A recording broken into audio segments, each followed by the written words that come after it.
Welcome, brave souls, to the chilling depths of horror in detail. Today we're going to share Black-Eyed Kids horror stories. First story, Black-Eyed Child. A few years back, I was awake laying in bed. It was a quiet Sunday morning.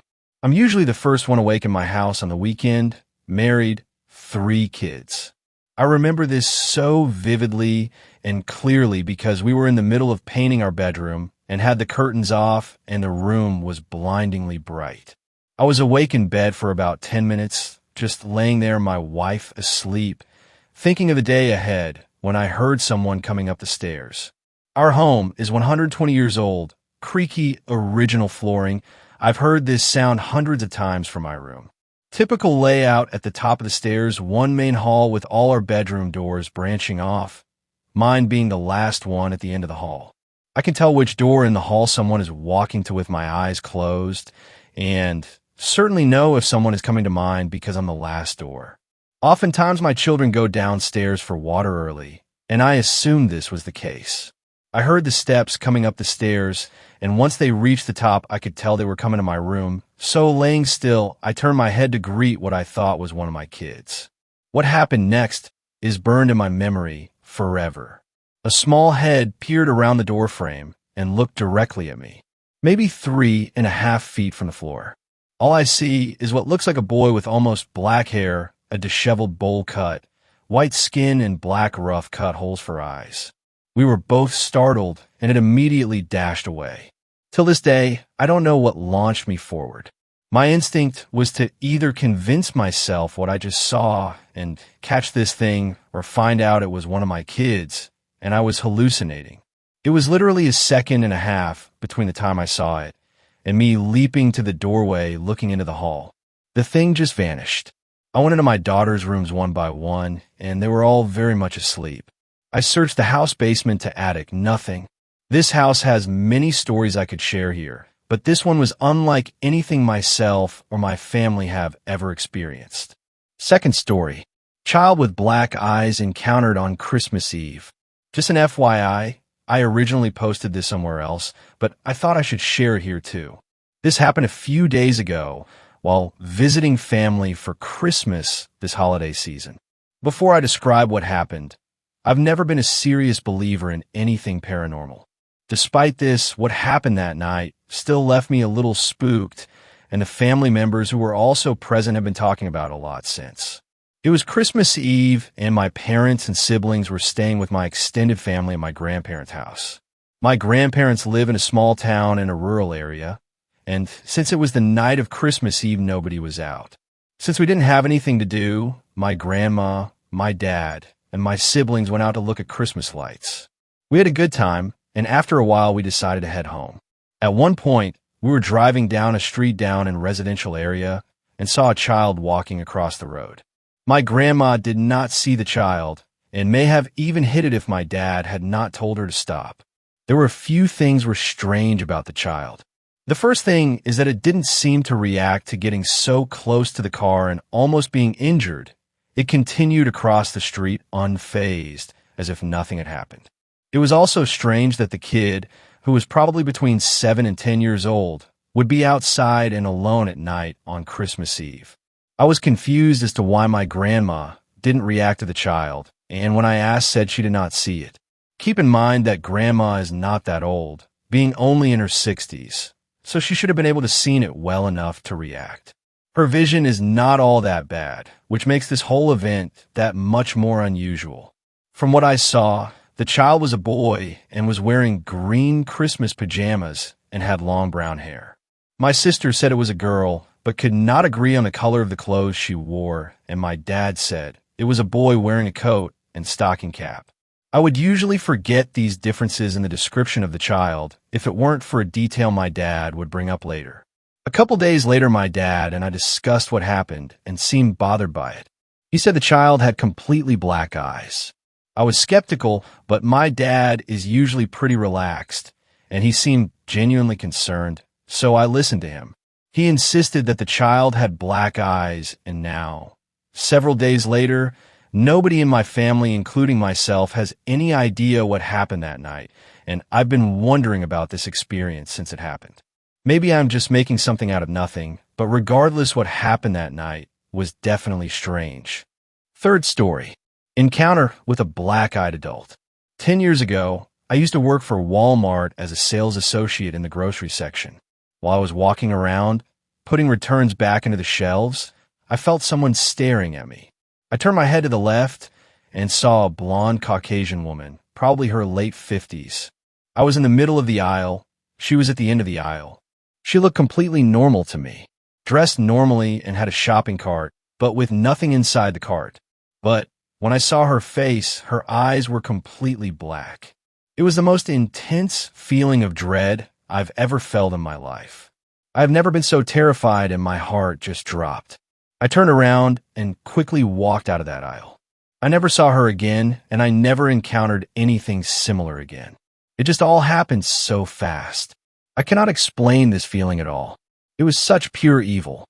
The dread, the fearfulness was unlike anything I've ever felt. I like to hear from people with similar experiences. Please don't mention anything about it being possible contacts/tattooed eyes. I know what those look like, and this was nothing like that. Fourth story. I had an encounter with the black-eyed children at work. I don't know what to make of this. Now I've always been aware of the black-eyed children, just as cryptids or demons, whatever.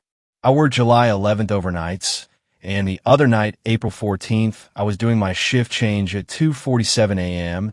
As I was finishing my door chime, when it causing me to look up, the door was wide open and creeping shut. But beyond the door on the other side of my gas pumps next to my air pump, I saw two kids, a boy and a girl. The boy had on normal clothes with like a black t-shirt, and the girl had on a white top half dress with the bottom being black. I noticed this and got confused. It's now 2:50. So finished counting the money, and they were still there, hadn't moved. Now, I already felt like something was off. I was experiencing a bunch of anxiety, and my arm hairs were charged with static. I walk out front, and I said, "Hey guys, what are you doing out here alone?" I received no responses, which literally sent me with fear so bad. Then the girl, clearly a year or two older, steps of the curb, and she extended her hand. Her brother took it and hopped to the curb playfully. So again, "Come inside where it's warm."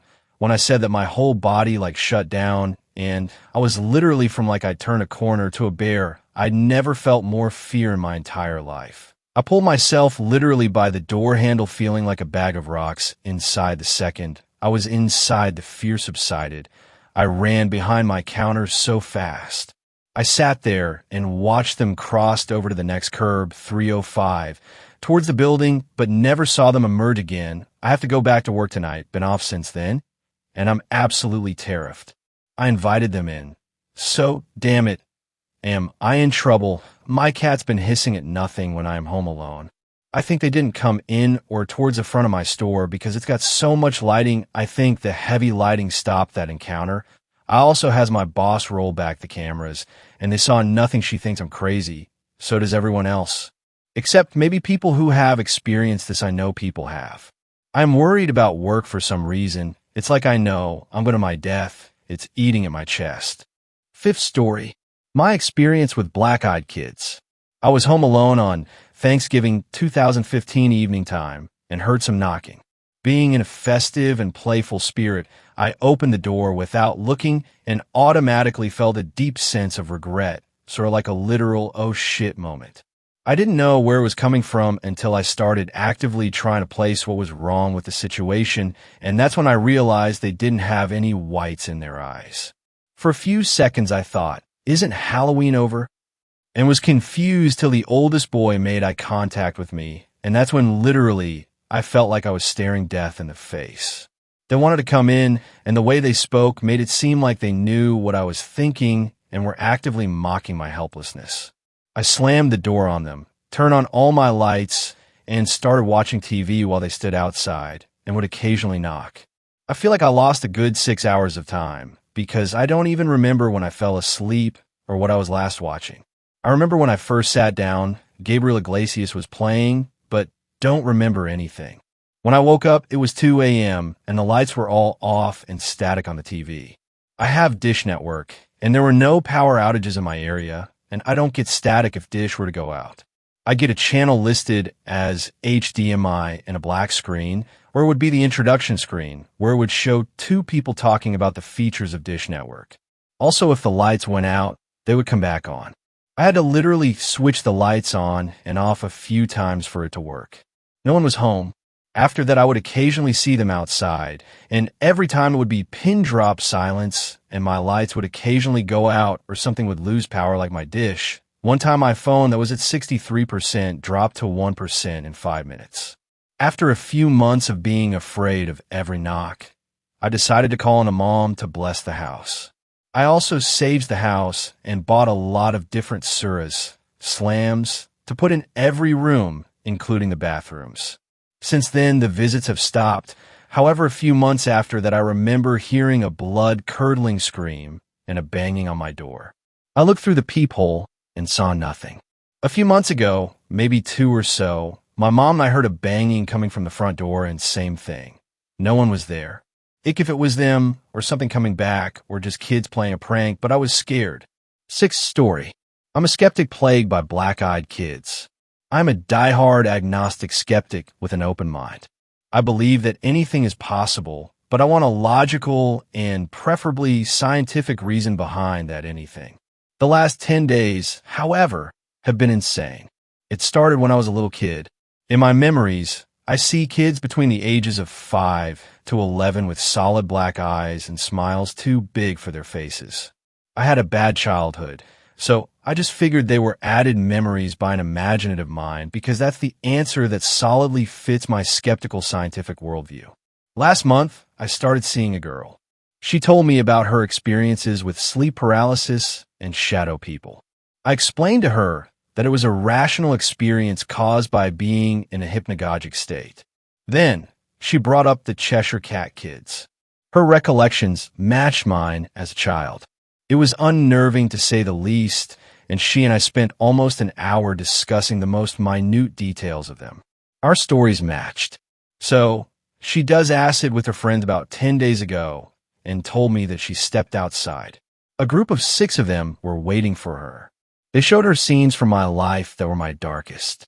She described them to me too accurately for her to have heard them from a second-hand source, which would be hard to do anyway, considering I don't like sharing such detailed information.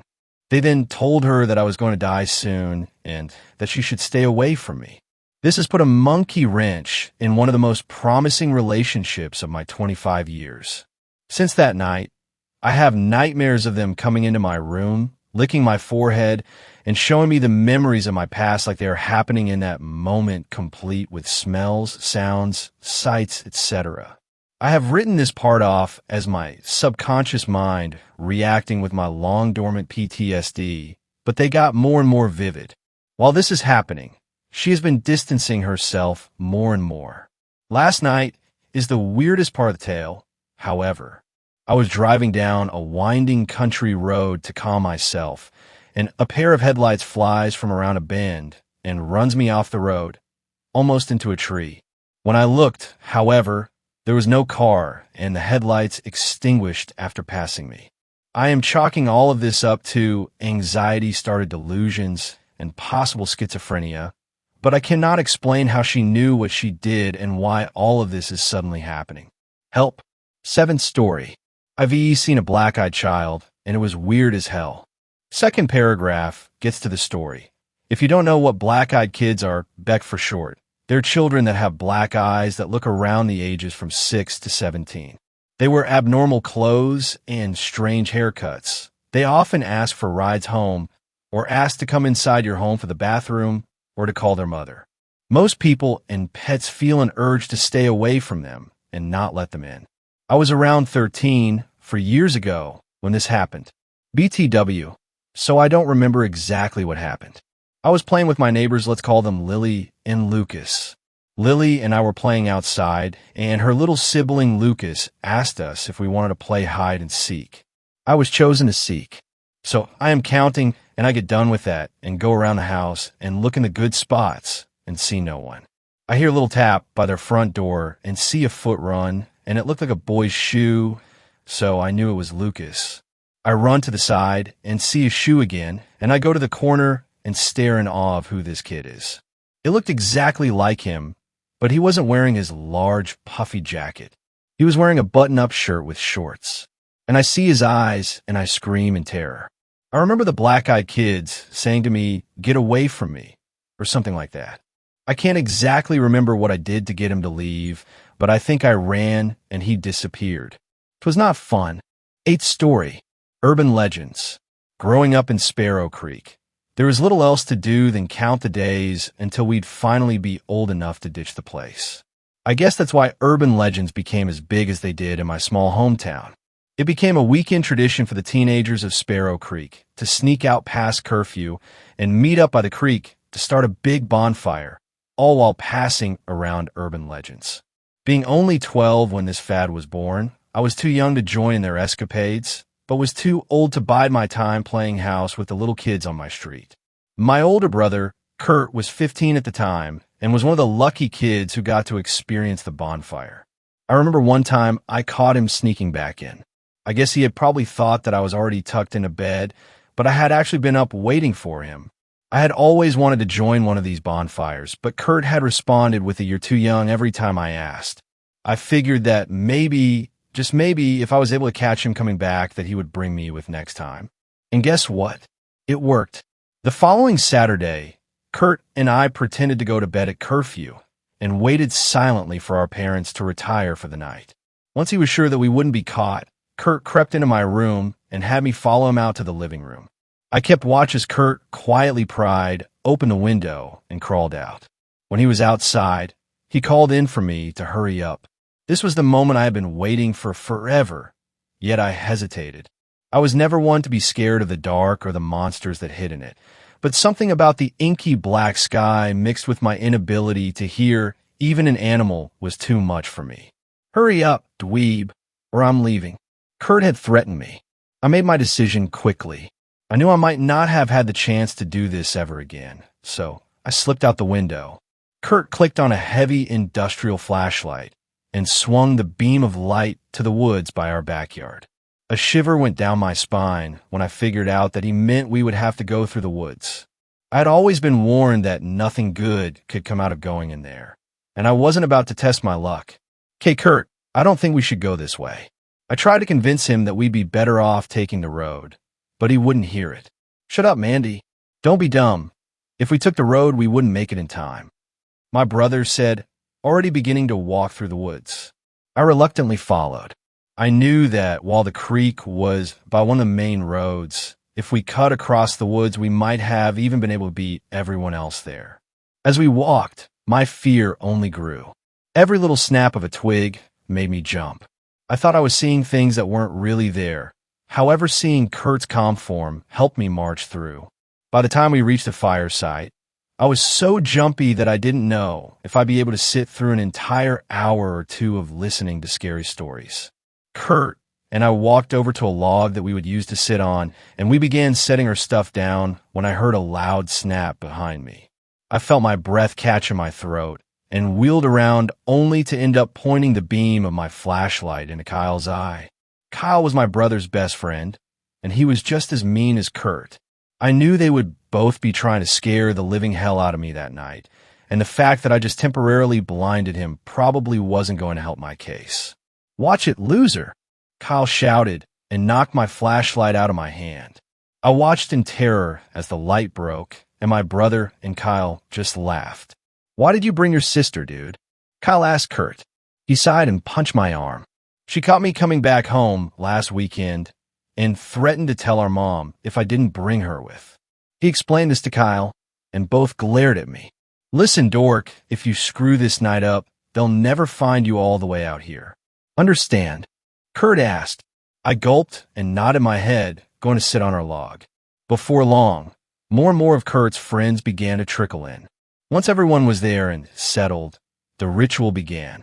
It started with a story about a little girl that was consumed by a haunted forest and became progressively more scary. The story I remember the most is the one that directly impacted me. The laughter and joy slowly subsided as Stephanie Adams cleared her throat to begin her tale. Stephanie had always been known as a master narrator, and she had surprisingly very realistic sounding stories. Okay, everyone. All your stories have been good so far, but have they been true? Because mine is, and I guarantee it'll make you all run home screaming." Stephanie announced. I tensed and grabbed Kurt's arm, but he just laughed and pushed me away, not taking his eyes off of Stephanie. When she had everyone's attention, Stephanie proceeded to tell a story about a homicidal maniac that had made his way into our town. According to her, he laid in wait in dark places, much like our forest, for teens and little kids who were by themselves. He was known for his signature of faking an owl call. This made me uneasy because there happened to be lots of owls indigenous to our woods.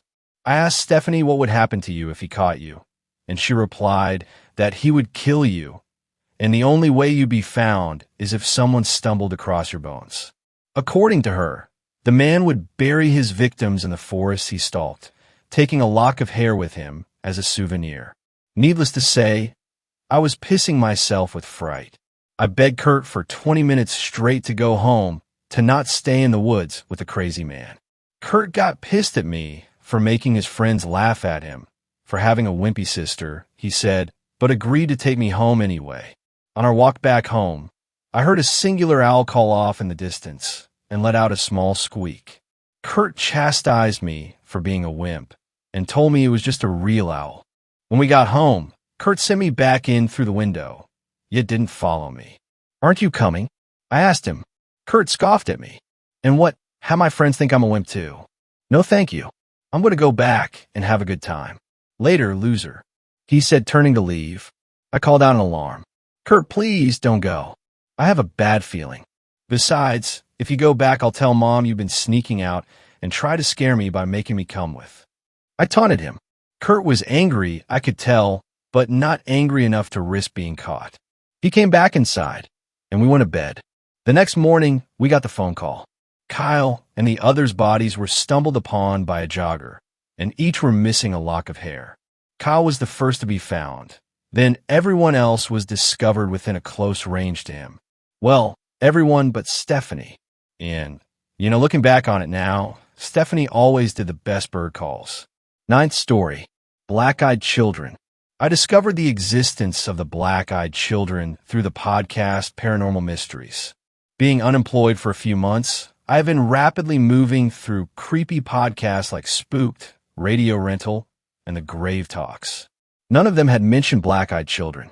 It was supremely interesting and equally as terrifying. If you have never heard of the BEC, let me give you a rundown. First, just like most creepies, they creep at night. Night helps hide their solid black eyes. This is a dead giveaway of what they are. They are mostly normal, except they seem to be wearing clothes from the last century. Second, they tend to show up at your house, asking to be let in to use the phone. They say they are lost, or make up some excuse for not having a cell phone. They won't say much else. They keep to the same dialogue. It is important to them to gain access to your house. Third, other than the black eyes, no iris, no scara. Another giveaway is the accompanying sense of dread. Powerful dread. Pets will lose their shit and not act right, even before you know these kids are there. For some god-awful reason, people have let them inside their homes. People have reported that the children do use the phone, but then sit down and don't say a damn word unless spoken to. "Our parents will be here soon," is just about their only reply. Abruptly, they stand up to announce the arrival of their parents, who never come to the door, by the way, and they leave. This is where shit hits the fan. Pets go missing or are found dead. People involved in the encounter develop some unexplainable illness or other. Every pet, every person, every time. Perhaps the scariest part is they have been known to approach people in their cars. In this case, they ask for a ride to your home. Rarely, but it does happen. They will be found at your place of work. This podcast had a special effect on me. I have never been so scared and paranoid after listening to a paranormal story. Maybe it's because I live alone. Perhaps it's the fact that these are children, and our first instinct is usually to help children. I don't know, but it freaked me out. I felt foolish, but for weeks I expected them to knock. Then they did. I was closing my blinds well before dark. Out of sight, out of mind, right? For weeks, and tonight was no different. I was unwinding in the living room, the classic stereotype of a couch potato, complete with snacks. For no reason I could see, both dogs started whimpering, whining. Puppies, what's wrong? I had no clue what was going on, but their agony was apparent as their whining increased in pitch and frequency. It didn't take long before both German shepherds got up and slunk away. Hey, come here. What's going on? Strange behavior. Looking back, this should have been my first clue. Before I could get up to go after them, I felt a sudden and incredible sense of foreboding. It was like an instinct was telling me something was wrong. But how could I honor this feeling when clearly nothing was wrong? Where was the real evidence? Dread replaced foreboding. It all clicked when they knocked. I didn't need to look through the peephole to know what was at the door. Even inside my own house, where all I had to do was stay put, I felt absolutely helpless. If I was the one with the power, why was I so petrified? My brother and I are lost. May we use your phone? The voice of a child, a girl. If I had any doubts, they were obliterated with that voice. I needed the comfort of my dogs. I slid off my couch. Crawling to my dogs, I did my best to avoid something that I was so sure was watching me. Just as I passed the front door, they knocked again. Please, we can't come in unless you let us. I wish I could describe the dread, the fear. It made me think of how people describe being stalked by an apex predator. They can't see it, but know it's there. The helplessness was real. The second I reached my dogs, the knock robbed me of the monochrome of relief I had gained. Please, they will be worried. The scariest part wasn't crawling past the door, where I imagined them barging in. No, it was the thought I had at that moment. The thought that maybe if I let them in, this would all go away. They were just helpless kids. Me and my dogs kept each other company until the children left. We didn't sleep that night. I thought about the encounter all the next day. Would they come again? What could I possibly do if they did? I was afraid they hadn't got what they wanted and would return. I scoured the internet, searched the library, and listened to any relevant podcast or YouTube video. I didn't find any precautions I could take, but as long as I didn't answer the door, I would be fine. Just don't let them in. Simple. I shuddered when I remembered I had the brief thought of letting them in. The only comfort I could find was in what I couldn't find. Nothing, absolutely nothing mentioned them returning. I felt myself settling into this notion. They had one shot and missed. Nightfall found me and my dogs in the computer room. It took a few hours, but I was finally getting comfortable. I was letting my anxiety out in a video game. Last night was history. Suddenly, I felt as if someone threw a weighted blanket on me. A weighted blanket of dread. Oh no. I looked around for the dogs. They were nowhere I could see. How could I have missed their exit? I knew what was coming next. What if I just let them in? Please, may we come inside? We are lost and scared. They knew exactly where I was and hadn't even bothered with the front door. Silence from my end and theirs. Then they knocked. This will pass. This will pass. I repeated to myself. But I knew in my soul they weren't going to stop.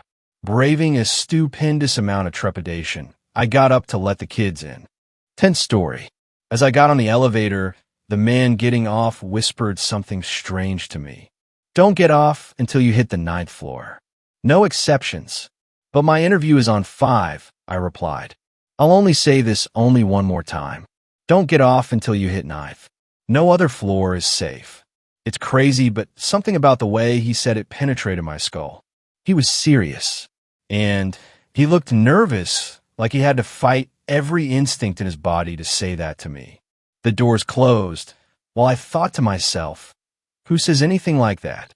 As I went to hit the button for the 5th floor, some anxiety came over me. I shook it off and pressed it. The guy was probably just off his rockers. The elevator went up. I scanned my surroundings, a TV bolted to the top corner of the elevator, playing the Weather Channel, a mirror for the back wall of the elevator, and some cozy lounge-style music playing. Pretty standard stuff. Now, arriving at the 5th floor. Weird. Not sure if I'd ever been in an elevator that announced each floor it was arriving at. I was sure that if I worked in this building, this would get pretty old quickly. Ding! The doors open on 5. In front of me was a reception area with a woman seated at the front desk. She stood up from her seat. Mr. Davis, you're early. The gentleman's warning from earlier played in my head. We'll be ready for your interview in a few moments. In the meantime, please feel free to take a seat. Thank you, I responded. If I'm, early, maybe I can come back in a few minutes? Nonsense. We'll see if we can speed things up. He's been very excited to meet you. The elevator doors started closing. I held them open. I wasn't sure what to do here, but everything seemed fine enough. Granted, the receptionist did seem a bit eager, but beyond that. From my vantage point, I scanned the office space behind the front desk area. All looked normal, cubicles, folks clicking away at their computer, a kitchen area. Pretty unremarkable. That is, except for the portrait off at the far end of the office floor. It was very large. I couldn't tell what the picture was of, but I did see a group of employees staring at it, almost admiring it. Your wife's name is Meredith, right? I froze as the receptionist's question shot a dart right through me. I didn't remember the job application form ever asking for my wife's name. You two are thinking of having children, right? If it's a boy, you want to name him Sam? What? Forget that she was right on the money. This was something I'd never spoken about before to anyone, including my wife. Before I could answer, the office workers surrounding the large portrait started singing the Happy Birthday song loudly, in complete and perfect unison. Someone brought out a birthday cake and presented it to the portrait. A portrait that, after a bit of squinting, I realized was a very large version of my high school yearbook photo. I backed into the elevator and pressed the closed door button. I panicked as it took its sweet time to register. Press, press, press. Come on. After what felt like an eternity, the doors started closing. As they closed, I heard the receptionist. I'm so curious to know what your insides taste like, Michael. 9th floor. I needed to go to the 9th floor. I found a 9th floor button and pressed it. It felt like it didn't register my push, so I pressed the button again. And again. Come on, come on, come on, 9th floor. I tried again and again, but nothing was happening. I'll go back to the ground floor, I thought to myself. Back to the start. As I went to press the G button, I realized it was missing. Just that one singular button gone. I was getting claustrophobic. I took in deep breaths to prevent myself from having a full-blown episode. The elevator started moving up again. A panel above the elevator doors lit up with the following number, 11. Someone was calling the elevator? I started talking to myself to self-soothe. It's okay. Someone will call the 9th floor soon. That's where I'll get off. As the elevator approached its new destination, I noticed that the background lounge music in the elevator had changed. It was now an instrumental arrangement of Happy Birthday. Not sure why this thing thought it was my birthday. I glanced at the weather report on the TV. At least it was going to be sunny all week. Silver linings. Now arriving at the 11th floor. Ding! The doors opened. I hung around the inside corner of the elevator beside the buttons. No need to have another nightmarish experience, right? An old woman stepped onto the elevator. Great. I'm sure this will be easy to explain to her.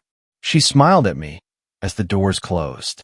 With a lump in my throat, I asked, "What floor?" "Ground floor, please." I'm sorry, ma'am, but that button is missing. Maybe we could wait until someone calls us to the 9th floor." 9th? No, I think I'll just go to the 2nd floor instead then. She went to press the button. "Ma'am, I don't think it'd be safe to. I have plenty of friends on the 2nd floor. It'll be okay." And she pressed it. I didn't feel comfortable cornering an elderly stranger in a seemingly haunted elevator. But I tried again to convince her. I know this sounds weird, but I have it under good authority that the 2nd floor probably isn't safe. I'd strongly recommend not getting off until we reach 9. She smiled. "Dear, it'll be all right. You know, I like to take all opportunities that are given to me. It's a shame that you turned your opportunity down. I know the folks on 5 are very disappointed." I backed up into the corner of the elevator. I saw the reflection of the old lady in the elevator's back mirror. She looked ghastly, otherworldly, now arriving at the 2nd floor. The doors opened. She smiled at me again and then exited. I poked my head around the corner to look at the 2nd floor. It was damp. It looked old. more like a cave than an office. I heard a low rumble. A man dressed in a fancy suit approached the elevator doors and held them open before they could close. You getting off here too, champ? I heard that 5 wanted you.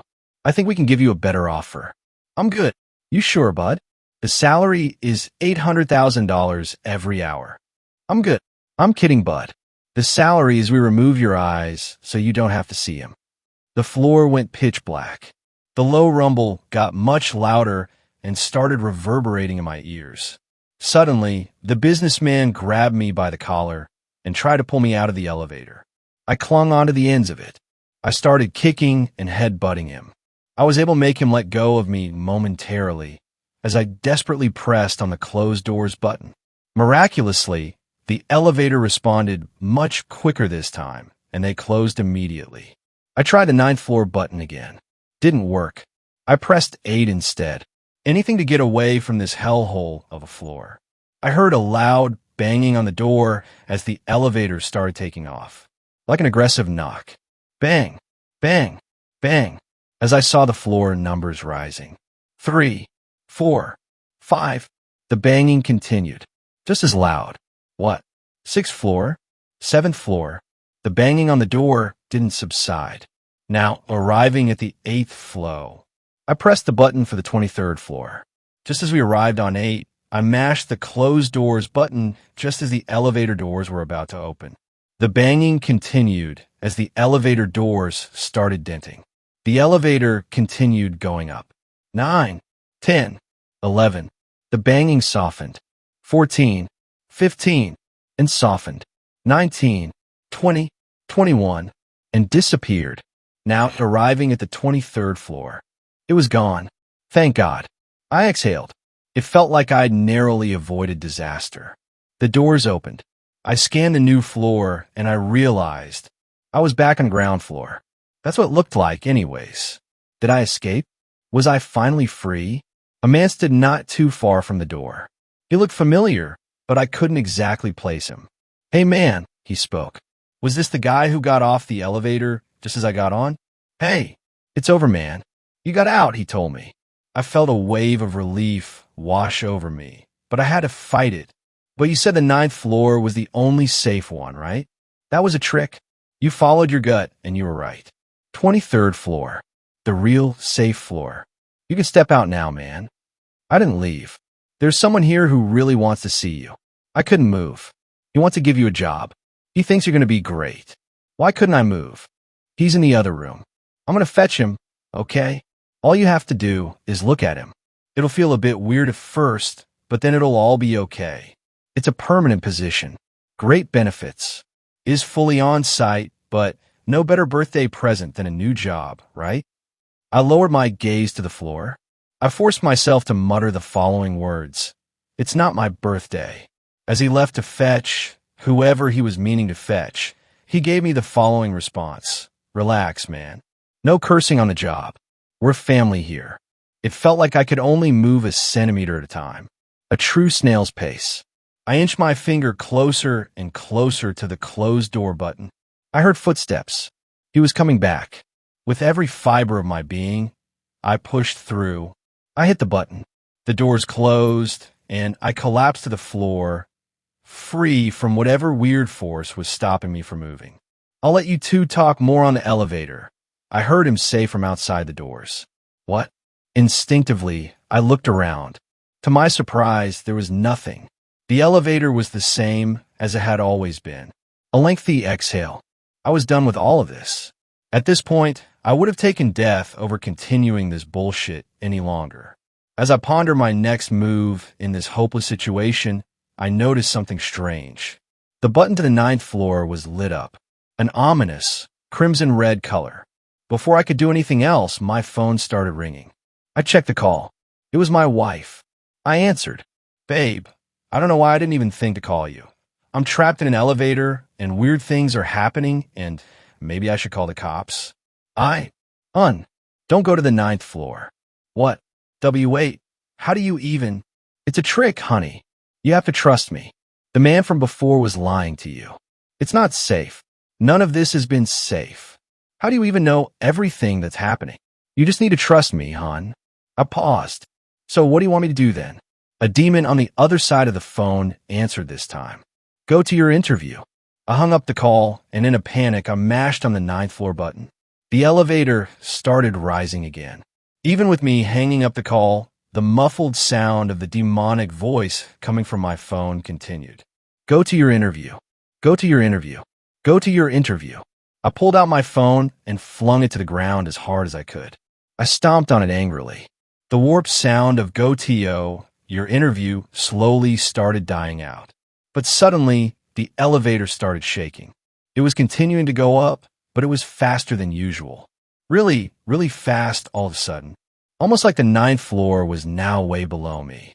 It felt like an amusement park ride with no brakes on it. Loose. Dangerous. Flinging up an insane speed. Almost as if it was falling upwards. But I pressed 9. I screamed to myself, exasperated. It didn't matter. Now arriving at the 41st floor. God, what? I was brought to my knees by the speed of the elevator traveling faster and faster. Now arriving at the 90th floor.